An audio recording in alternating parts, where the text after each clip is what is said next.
makikita nyo ang pinakasikat at pinipilahan na budget-friendly na food trip sa Valenzuela, ang Magic Siomai Rice ni classmate Kuya Bogart. Kita nyo naman ang haba ng pila. Sinatsyagayan ng mga tao matikman lang ang Magic Siomai na yan na siguradong babalikan mo pag iyong natikman. Sa halagang 35 lang yan at 45 naman kapag isa't kalahati ang laman. Araw-araw siya nagtitinda rito. Aagahan mo lang, 7 AM. Ganyan ang haba ng pila dyan. So loob lang ng 2 oras, ubus na yan. Panoorin natin kung gaano kabili si classmate. Dinadayo ka na palang Quezon City, kuya. Ay marami kung taga saan sa may kawayan.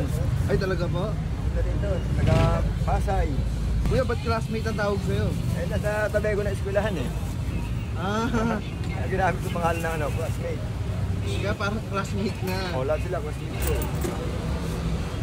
Yung kamay niya parang machine, walang pahinga.